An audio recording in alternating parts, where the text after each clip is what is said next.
The last 20 years have been amongst the best ever in professional tennis. Roger, Rafa and Novak on the men's side have redefined the sport, while Serena has done the same for the women's game. South Africa has always been a minor producer of world-class players, but it feels like the sport went backwards until recently. We no longer host a big professional tournament, and for the first 15 years of the century it felt like we were further than ever from the top of the sport. But over the past few years, New Tennis SA CEO Richard Glover and his team have slowly started to rebuild the grassroots program and bring sponsors into the game again. Money is vital to find and nurture talent in a sport that can be financially crippling for young players and their families. I'm Craig Ray, and today it is my pleasure to welcome Richard onto the Maverick Sports Podcast.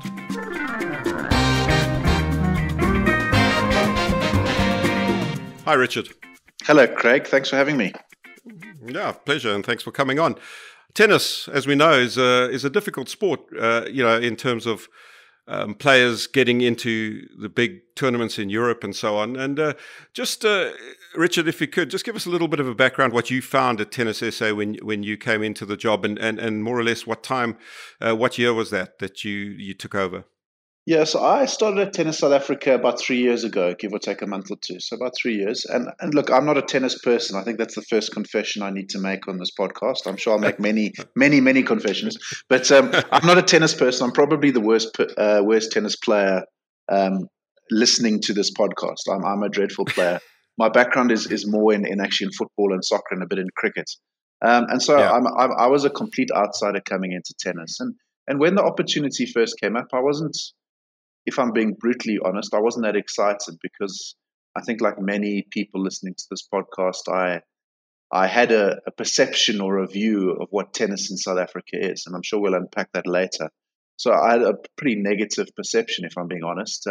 But then I started to look at the data in and around tennis, and I really believe that while tennis in this country will never be as big as the big three, rugby, cricket, soccer, I really felt in many ways that the sport was a sleeping giant. Lots of people still remain very interested in tennis. And there's far more tennis players in this country than people realize. They just tend to play outside of the formal structures. So for me, it was a sport that had fallen behind the rest of the tennis world in this country. But I thought it really was a sport with huge potential. But that being said, I mean, we're 3 years into the journey, and I honestly believe it'll probably take another 4 to 5 years at least to really get the sport of tennis to where it was maybe in its so-called heyday of the 80s and the early 90s. And what is that going to require? Maybe we should start with, what did you find? What were the real problems or the biggest problems you encountered when you took on the role? Well, I think like many Cinderella sports in South Africa, I think the biggest challenge is always financial. And I think that was really a massive focus for both myself and the new board of Tennis South Africa, and the team that's in place at Tennis South Africa was really to try and stabilize the finances, because without money, you're never going to be able to do anything. And I think that was really the biggest challenge and the biggest focus. And it's still, to a degree, it still remains the biggest challenge and the biggest focus. Because let's be honest, in terms of our economy, there's really never going to be enough money for any of our sports in this country. So that's really been a big focus in terms of bringing sponsors in, but also increasing the number of members we have in the country, because that's also quite a key revenue stream for us. So it's very much the concern and the focus has very much been on the financial side. And we have had a degree of success over the last particularly 18 months to 24 months in that regard. So what is the sort of participation level? Maybe let's look at that first. How many active tennis players are there in South Africa that pay yearly subs to a club? Well, give or take. Yeah, so the ITF did a big research survey in South Africa about 2 years ago, and they based on that survey, and I think it's a robust study, they estimate that there's close to 700,000 tennis players in this country. So their definition of tennis players is someone who plays the sport once a month. It's a fairly interesting number, I think. The reality is only a fraction of that, or a low percentage of that, actually are official members of Tennis South Africa. So when I started at Tennis South Africa, I think we had paying members of about 12,500. We've grown that to about 22,000. So we've seen some pleasing progress, particularly in the last 2 years in terms of paying members. But as I say, we're really scratching the potential of the sport from a membership perspective. I mean, our target over the next couple of years is really to get that up to 40,000 paying members. Yeah. The thing with tennis, I suppose, is it is an individual sport. So, talented players might have to go and continue their education in Spain or the USA or somewhere like that. How does Tennis South Africa, first of all, how do you try and identify talent, where you're looking for talent? And once you do, how do you nurture that young, I'm talking about junior talent now? Yeah, I think one of the biggest challenges that we have as a tennis nation is that we're a long way from the rest of the tennis world. So we're sitting on the southern tip of Africa, and obviously the majority of tennis is really played in Europe and North America, and Asia and Australasia and South America to a degree. But there's very limited opportunities within South Africa for talented young players, although we're starting to change that in terms of bringing more international tournaments to South Africa. So it's a very, very expensive sport. If you want to make it as a junior in South Africa, you need a bit of luck and you need some financial support. And so what tends to happen is our junior structures are pretty good, and I think we're producing a lot of talented juniors. But the historical path, or the path anyway, of the last 10 or 15 years has been for the top juniors in this country to try to get a scholarship in the US and study at US colleges. And unfortunately, what that means is a lot of those top juniors go to the US and they tend to stay in the US and tend to get lost to South African tennis. Kevin Anderson's a good example of that, isn't he? In the sense that he sort of forged his career through the collegiate system. Yeah, that's exactly right. So you see a lot of our top juniors go to the US college system, and there's nothing wrong with that. I mean, I think a lot of them get really good scholarships and they get to study at a really good university, and a lot of them get good degrees. But as I say, it means that they tend to migrate overseas and move overseas, and unfortunately, a lot of them don't try and take up professional tennis once they've finished at college. But I think quite an interesting role model for South African tennis, and what demonstrates that actually players can base themselves in South Africa and still make it on the international stage is Lloyd Harris. So Lloyd Harris, for those of your listeners who don't know, he's 22 years old. He's from Cape Town. Last week he reached a career high of 72 in the ATP singles rankings, and he bases himself from Cape Town, and he's shown that you can go from juniors and you can transition into professionals, and you can transition into the top 100 in the global world rankings being based in South Africa. So I think that's given a lot of people a lot of hope. Yeah.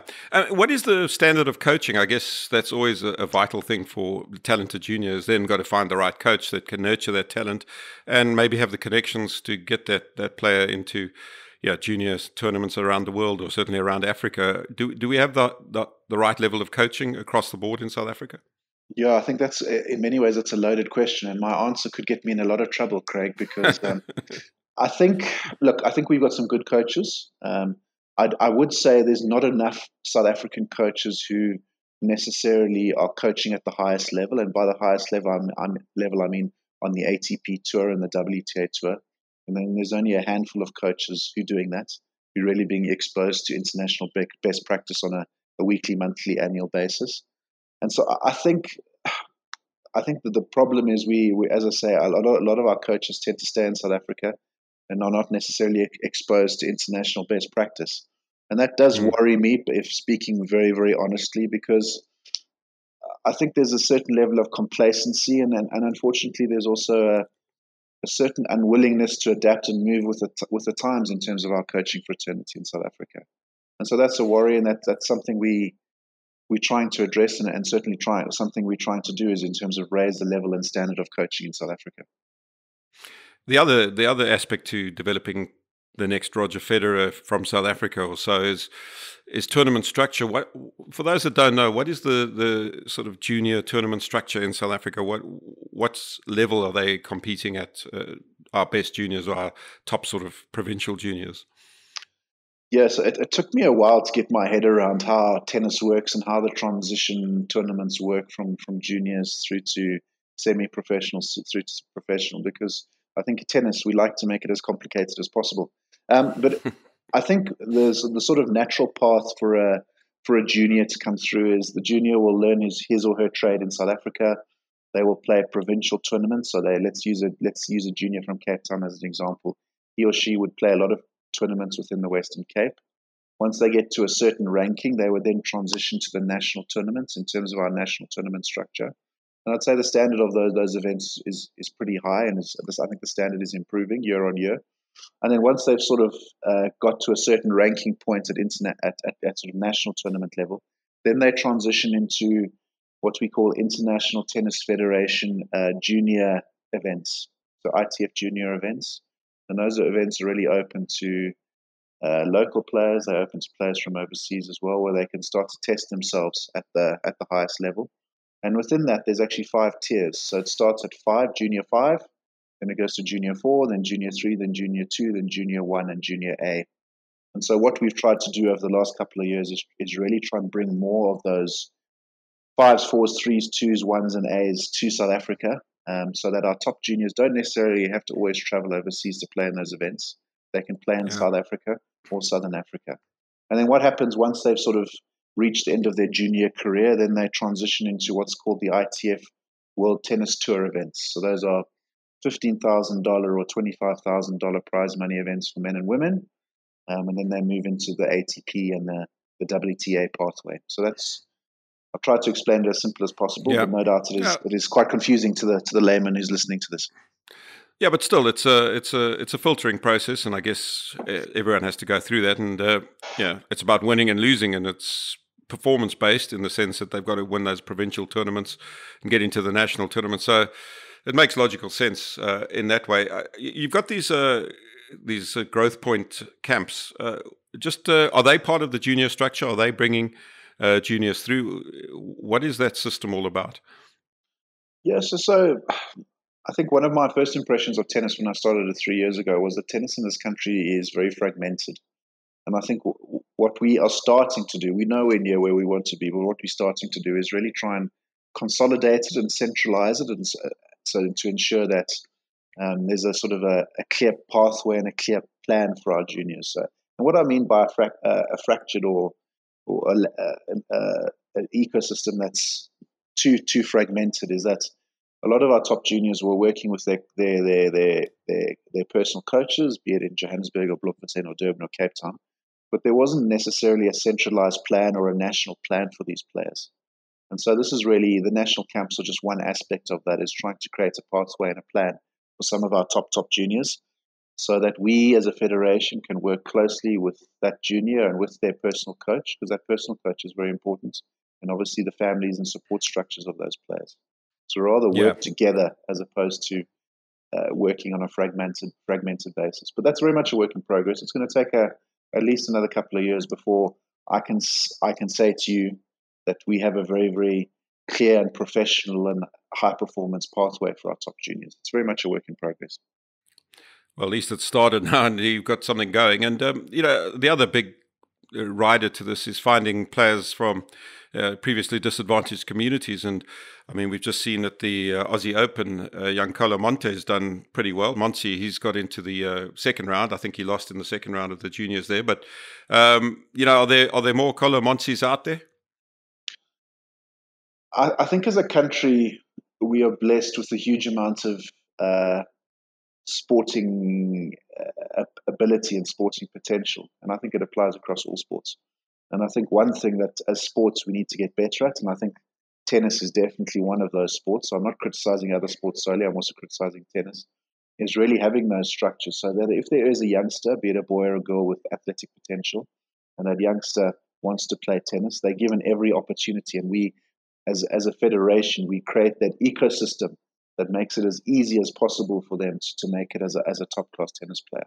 So I think there are potentially lots of Colo Montes and the female versions of Colo Montes out there, but as a federation, we need to get much better at identifying them and bringing them through. And we're very much in our infancy in that regard. But I think one of the really exciting things we're starting to see is the demographics of our junior tournaments and our national junior tournaments are starting to change. And when I started about 3 years ago, I'd say it was heavily, let's be blunt, white skewed. I'd say probably white juniors versus juniors from other communities. It was probably a 90-10 split. And I'd probably say, based on the data that we're tracking at the moment, that's moved away from that. It's maybe 65 to 70% white and 35% or 30% from other communities. And that's a work in progress. I'm not suggesting we've got there, But I think over the last 3 years, we are starting to see a change and shift. And these are top juniors coming through who have a real chance of making it from all communities in South Africa.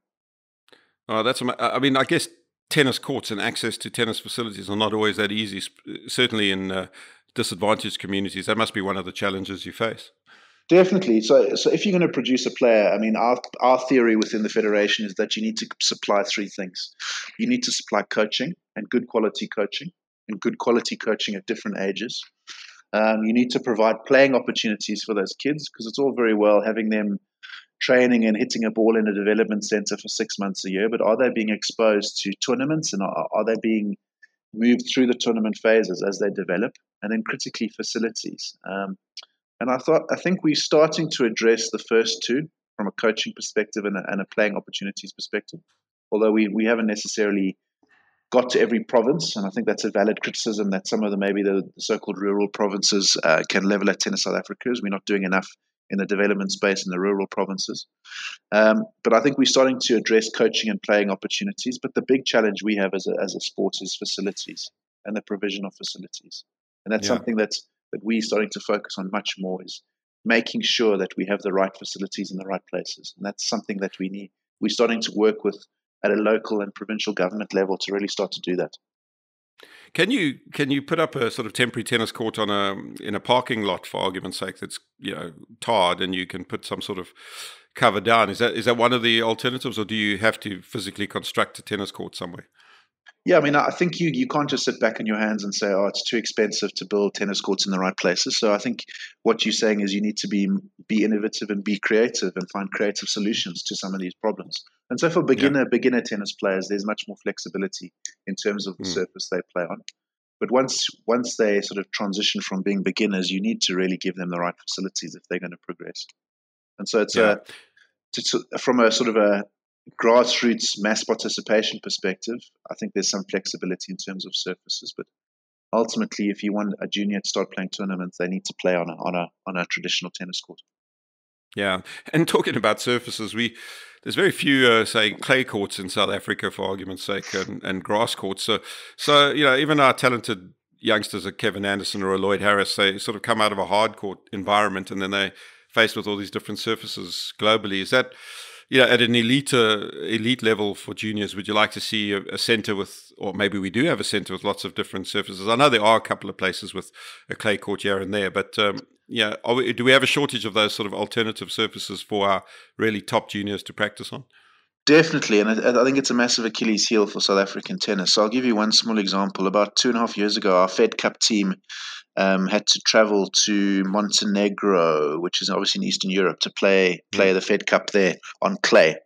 And so to prepare the team, Renee Plant, our captain, had to find a clay court. And so she found a synthetic clay court belonging to a private individual in the Western Cape in Stellenbosch, if I'm not mistaken. So our Fed Cup team basically prepared for that tie on a clay someone's court. Back garden. It's literally in someone's back garden. And I mean, it's a creative solution to a difficult problem, but ultimately it's not sustainable in the long term. And so what we're doing now is we've signed partnership agreements with Stellenbosch University to build a tennis center there. We've also signed a partnership agreement with Northwest University in Potch to work on a multi-surface facility there, and that project's ahead of Stellenbosch. So later this year, I think it's June, it'll be completed. We'll have our first multi-surface facility in South Africa in Northwest University in Potch, and that's hard courts, that's multiple clay courts, and that's even a couple of grass courts as well.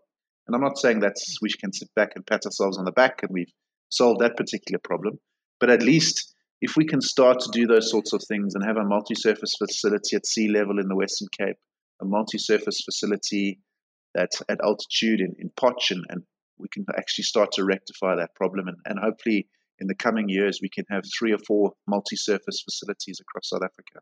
But one of the reasons that no one's really ever been able to deliver particularly a clay court facility in South Africa is the expense. And it's not so much building the courts that's expensive, because it's roughly comparable to building a hard court.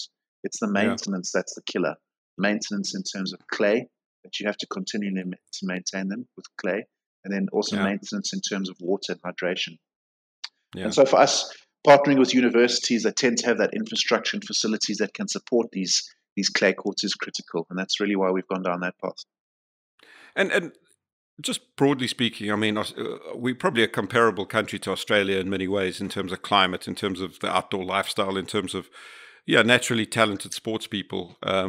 It seems, and you've touched on those reasons, we should maybe be producing more tennis players than we are, as a layperson looking at it and as a club tennis player. Do you agree with that assessment, or is that too simplistic?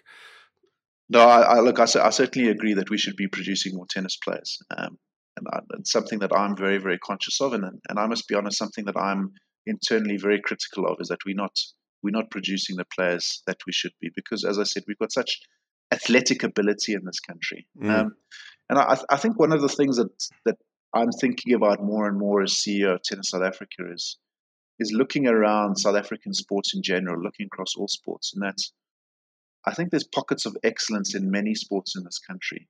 So why are we as tennis not trying to learn from those pockets of excellence and trying to adopt some of the methodologies and principles and culture that they've created in those sports?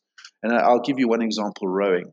So rowing in South Africa, I think is interesting for me because of the fact that they've managed to produce a credible international high-performance program and produce competitive international athletes on a very, very limited budget. So I really think that as sports, including tennis, but other sports as well, we should really be thinking about how we can collaborate much more closely with other sports in terms of really raising the bar and bringing through those athletes. So that's something that we're really looking to do moving forward. I know the women's sevens rugby program has actually sort of decided not to look at rugby players. They've gone to find athletes. They've just gone to find someone who can run fast, and they've said, well, let's start there, or someone who's strong, or a gymnast or something, and say let's turn them into rugby players. There might be, maybe tennis isn't quite the same, but you find an athlete, you can coach them, I suppose.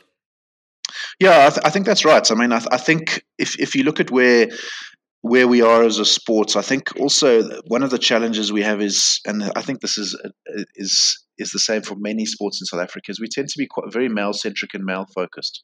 So a lot of the resources in our sport tend to get directed to the men and the boys, unfortunately. So it means the girls sort of get left behind a bit, or the ladies get left behind a bit.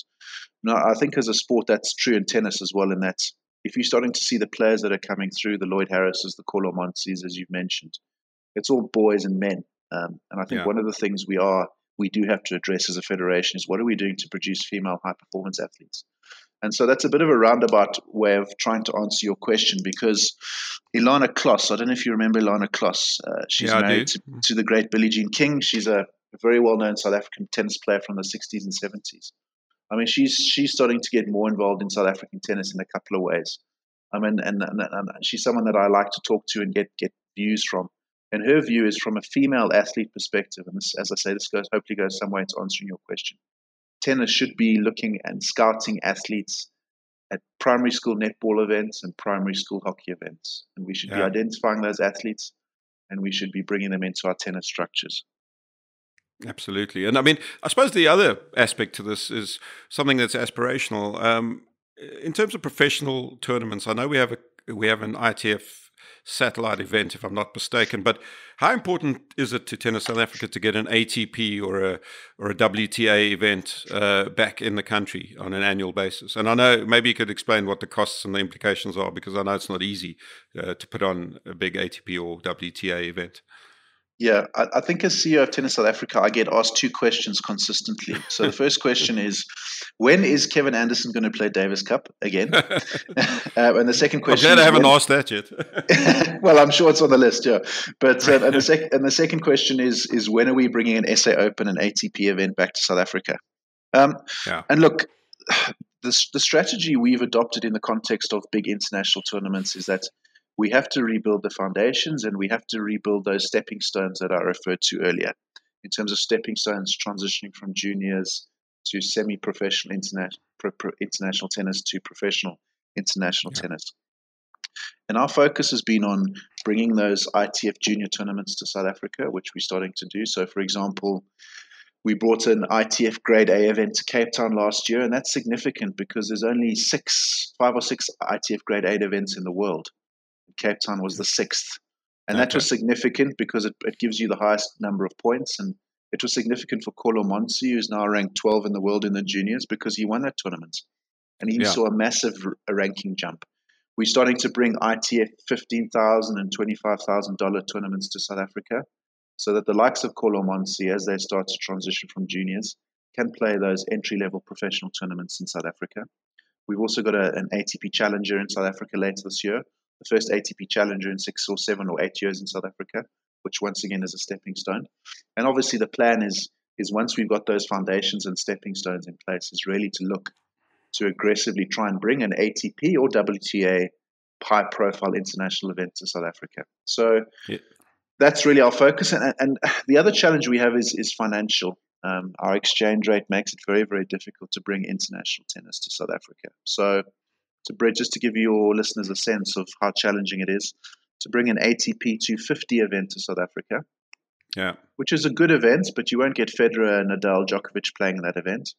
Mm. You have to buy the license because there's only a certain number of weeks available on the calendar, on the ATP calendar. You have to buy a license for about $1 million US. Sure. And then to run a week, you're in for about 50 million rand for a tournament. Wow. And so, look, I'm not saying those sorts of events are not important, because they are. But if we were to somehow find the money to bring a South African Open to South Africa next year, realistically, how many South African players would play in that event? It would be a handful. Yeah. And so for me, we have to start producing the players first, give them those opportunities from a stepping stone perspective, and then we can start to bring these big events to South Africa. Yeah, I suppose golf, although the SA Open has always been on the European Tour calendar, what's happened recently is Ernie Els has hosted it, or Louis Oosthuizen has hosted it. So these guys who have got great careers overseas come back, and because of their pull, they can bring some top players with them. And I guess maybe in the future that's what you'd like to see from tennis. So Kolo Monsi, hopefully at 24, is doing well in the world, and he can, urge some players to come back to South Africa and play in an SA Open. Yeah, that's right. And I think the interim for us is we recognize the fact that we need to raise the profile of tennis in this country. And the way you do that is you obviously produce international players, and you produce players playing at Grand Slam level, and you produce a Lloyd Harris who plays against Roger Federer in the first round of Wimbledon, and suddenly everyone notices him and starts talking about him. And you also have to bring big name international players to South Africa. So really the interim for us is we've obviously brought Kevin Anderson back to South Africa. He's playing Sunday, the 2nd of February in Soweto. That'll be broadcast live on TV. Roughly a week later, it's the match for Africa in Cape Town, Federer versus Nadal. And these are really high-profile opportunities that gets people excited about tennis in South Africa. So tickets for the Anderson match all but sold out. Federer and Nadal sold out in 30 minutes or something. So what it does show is that there's still a massive appetite and hunger for top quality tennis in this country, which is exciting, and it's a great opportunity for us as a federation. I mean, the match in Africa is obviously a charity focus, and it's an exhibition type event. As you've just explained, though, it's still important to have those guys here. Do you expect that it will be a proper competitive match, or will it be a lot of sort of underarm serving and hits and giggles, which maybe the tennis purist won't enjoy, or they will enjoy for about 10 minutes and then won't really want to see these guys compete? What's your expectation of that match in Africa? Sure, you're asking some questions that could get me into trouble, Craig. Look, I mean, I think we can't get away from the fact it's an exhibition event. So if the two were playing in a final of Wimbledon, the intensity would be different to what will be on show in Cape Town. But I think these are professional athletes, and they're competitive athletes, and they don't want to embarrass themselves and they realize, I think both players recognize the magnitude of this event. I think it's much bigger than they envisaged. So I think there'll be decent level of intensity, but it's certainly not going to be anywhere close to Grand Slam level. Yeah. And then just other challenges. I mean, obviously bringing tournaments, bringing through players. And now you've just had a situation with Lucas Sotoli, our top wheelchair player, who's had to be suspended for 2 years because he missed some doping tests. Just give us a little bit of background to that, and sort of what challenges, what kind of support can he expect from the organization? Yeah, so Lucas Sotoli, it was announced last week that Lucas has been banned for 2 years by the ITF, although it's a retrospective banning, so it commenced from September 2019, so he's got about 20 months left on his ban. And he was banned not for testing positive for anything, but banned because of the fact that he missed 3 tests within a 12-month period. And so what happens is Lucas joined the ITF doping program or anti-doping program in 2014. So he's been part of this anti-doping program since 2014. And unfortunately, in February 2019, May of 2019, and June of 2019, he missed his tests. He cited family reasons and family emergencies as the reasons for missing all 3 tests. But unfortunately, he couldn't provide any evidence to corroborate the reasons for missing those tests. And so, unfortunately, it's a fairly straightforward matter. He missed 3 tests. He couldn't justify why he missed the test. So in terms of the ITF anti-doping regulations, he's now banned. And from a Tennis South Africa perspective, we take a zero tolerance policy on these matters. So we support the ITF's decision. And so, I mean, I don't know what his financial situation is or what his lifestyle situation is. Can he expect any support from Tennis South Africa, or is he cut loose at this stage? Yeah, so the history of wheelchair tennis in this country is interesting in that wheelchair tennis operated as a completely separate and independent entity in this country until July 2019. So Tennis South Africa took over the running of wheelchair tennis in July 2019. And so his missed tests in February, May, and June all happened before we took over the running of wheelchair tennis in South Africa. So I think in terms of the incident that's happened, Tennis South Africa needs to take some responsibility for what happened. And Wheelchair Tennis South Africa, which was the third party who ran wheelchair tennis for many years in South Africa, needs to take a significant degree of responsibility for what happened. But ultimately, responsibility sits with Lucas. And that being said, he's now part of the Tennis South Africa family. Since July 2019, he's part of our family. And I think he would be the first to admit he's made some mistakes in terms of missing those tests. But he's part of our family, and we're going to look after him. So we are in the process of finalizing a support program with him. He'll be receiving medical support from Tennis South Africa. He'll also be receiving counselling support via a qualified counsellor, just to take him through this process, because he's obviously very upset and hurt by what's happened. But also we'll be supporting him financially. So if he meets certain criteria, we will be providing some financial assistance. We'll also be helping him with work experience as well. We're also looking to help him get his coaching qualifications as well. So hopefully by the end of this, with the 20 months still to run on his suspension, he'll come out of this a better person, a stronger person, and also have some really interesting qualifications that'll help him when he eventually decides to step away or move away from wheelchair tennis.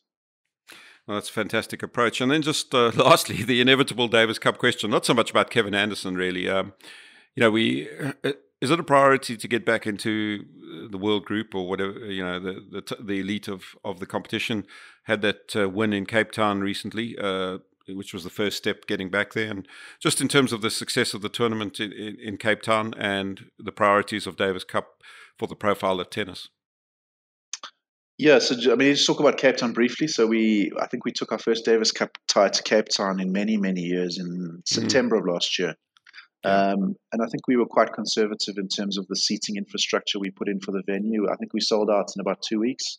And the reality was, I think there was about 2,000 people there. The reality was, if we'd put in another 2,000 seats and had 4,000 people there, we would have sold out in 3 or 4 weeks. And I think that's really exciting for us, because that shows that there's a massive appetite for tennis in other places in South Africa, not just Gauteng, where Davis Cup has traditionally been played, but also a massive appetite for Davis Cup. And so, look, the Davis Cup is important to us.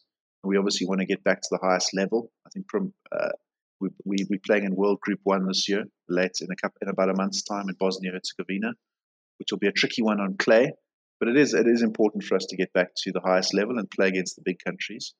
And we certainly saw that with the ATP Cup. So the ATP Cup is a new national team event that was launched by the ATP in January 2020. South Africa qualified mainly through Kevin Anderson's ranking and Lloyd Harris's ranking. And we had Kevin and Lloyd and Raven Klaasen and Kolo Monsi and Ruan Roelofse playing and performing really, really well. They beat Chile and they beat France and unfortunately lost out to the eventual winners, Serbia. There was a lot of excitement from South Africans about seeing us playing against Kevin playing against Djokovic representing South Africa, Kevin playing against Monfils representing South Africa. That was really exciting. So there's still a big appetite for national team tennis in this country, and it's something we're very, very conscious of. But I would also say that as a federation, we have lots of priorities. And Davis Cup is one priority, but it's not the only priority. Fed Cup is a priority. All of these international tournaments we started bringing to South Africa are a priority. So I think we tend to obsess a bit too much as a federation on Davis Cup to the detriment of some of our other programs. So it's important, but it's one of many important things that we as a federation need to focus on. Well, Richard, it sounds like Tennis South Africa is in good hands, and you guys have got your priorities organised and obviously have objectives and goals. Good luck. Keep up the good work, and let's hope we see some future Rogers or Serenas coming from South Africa in the coming decade or so. Thanks for joining us today. Thanks, Craig. Thanks for a very interesting discussion and some difficult questions to answer. Anytime. Thanks for listening to the Maverick Sports Podcast, and keep reading the Daily Maverick for in-depth news and sports coverage. Let's take a few seconds to tell you about Maverick Insider, our membership community that keeps Daily Maverick going. For a small contribution a month, you can help Daily Maverick survive and even thrive. Our journalism is free to all, but we need your support to keep it that way. All you need to do is go to dailymaverick.co.za/insider and sign up for as much or as little as you want. It makes a huge difference to us and to South Africa. Please also remember to subscribe to the Maverick Sports Podcast and to our Maverick Sports newsletter. Thank you, and until next time.